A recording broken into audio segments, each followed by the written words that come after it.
Let's be real, the Patriots' 14-3 record was basically a gift from the scheduling gods. They played a who's who of NFL basement dwellers. While other contenders were out there in a weekly gladiator pit, New England was basically on a 17-week spa retreat. They played a division where the Jets were still being the Jets, and the Dolphins' defense was more of a suggestion than a reality. You can only beat who's in front of you, sure, but when who's in front of you is the 2025 Panthers and a Titans team that was effectively a group of 3 toddlers in a trench coat. We need to stop calling it dominance and start calling it subsidized wins. Think that's just hating? Oh, honey, wait until you see how they actually looked when a team finally decided to play defense. Drake May's 2025 stats look like something out of a Madden franchise on rookie difficulty. 4,394 yards, 31 touchdowns, a 72% completion rate. On paper, he's the second coming of Joe Montana. In reality, a huge chunk of those yards came against defenses that couldn't cover a twin bed with a king-size sheet. Whenever the pressure ramped up or the disguised looks came out, like we saw in the Super Bowl, May looked less like a franchise savior and more like a guy who just realized he left the oven on. Those MVP numbers were 40% talent and 60% beating up on teams that are currently picking in the top 5 of the draft.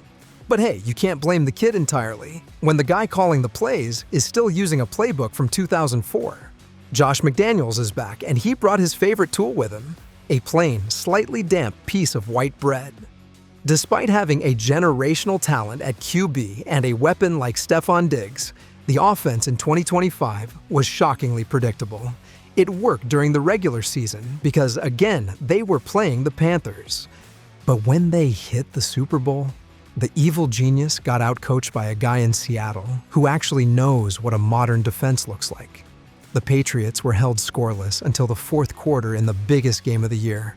If your unstoppable offense turns into a pumpkin the second it faces a top 10 defense, you aren't a juggernaut, you're a facade. Speaking of facades, let's talk about that brick wall defense that turned into a wet paper towel when it mattered most. The 2025 Patriots defense loved to flex when they were up by 20 points. Christian Gonzalez looked like a superstar against the Raiders, but the second the trenches got muddy in the postseason, this unit started showing cracks. In Super Bowl 60, they had no answers for the Seahawks. They were jumping routes because they were terrified of the run, and they got manhandled at the point of attack. It's easy to look like the '85 Bears when the opposing QB is seeing ghosts. It's a lot harder when you actually have to stop a physical football team for 60 minutes. But the fraudulence wasn't just on the field. It started in the draft room with a protection plan that backfired. When the Patriots took Will Campbell, number 4 overall, out of LSU, they weren't just drafting a tackle. They were drafting a bodyguard. On draft night, Campbell famously promised he would die for Drake May. Well, after Super Bowl 60, May might be the one checking his life insurance policy. While the 14-3 record looked pretty, Campbell was the T-Rex in the room that everyone ignored until the lights got bright. Here is why his season was the ultimate fraud. During the draft process, every scout with a measuring tape warned that Campbell's 33-inch arms were too short to handle elite NFL speed rushers. The Patriots front office laughed it off. They stopped laughing in the Super Bowl. Campbell was consistently outreached, allowing defenders to get into his chest and control him like a puppet. He wasn't blocking pass rushers, he was giving them a guided tour to the quarterback. If you want to talk about fraudulent protection, look at the Super Bowl LX stat sheet. Campbell surrendered 14 quarterback pressures in a single game, the most allowed by any player in any game during the 2025 season. Postseason pressure, he allowed 29 pressures throughout the playoffs, setting a new next-gen stats record for the most given up in a single postseason. The turnstile effect, his 26.9% pressure rate in the big game, wasn't just bad. It was witness protection program bad. He was essentially a VIP pass for Seattle's Derek Hall. When the going got tough, the elite grit narrative shifted to the training room. Campbell suffered a grade 3 MCL sprain in Week 12 and missed 4 games. While fans pointed to the knee as the reason for his Super Bowl disaster, The truth is harsher. He was struggling with technical consistency long before the injury. Using a knee brace to explain away 14 pressures is like blaming a flat tire for why you drove into a lake. The ultimate sign of a fraudulent top 5 pick when the team starts debating if he's even playing the right position. By the end of the season, the Will Campbell is a franchise left tackle talk had pivoted to Will Campbell would make a great guard.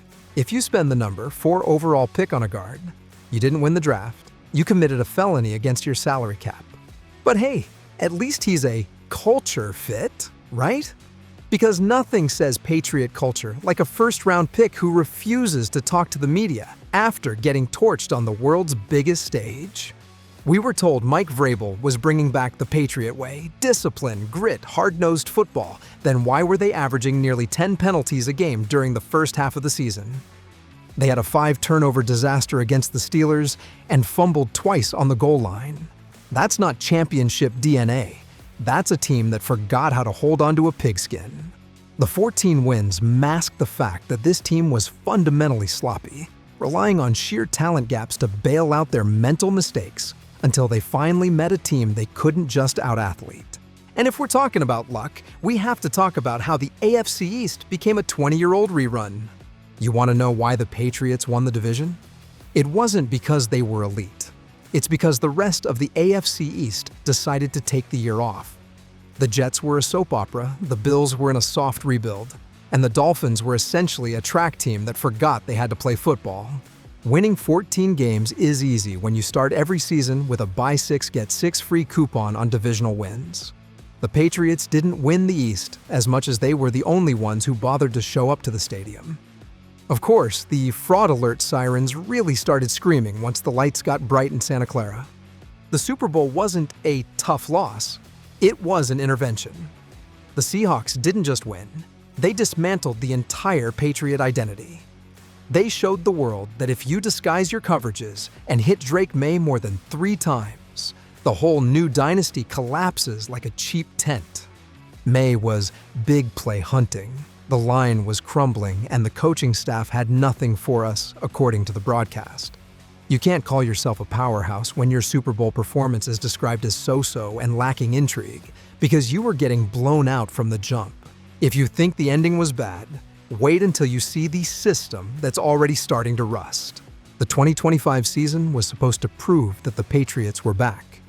Instead, it proved that they are still desperately trying to recreate the past.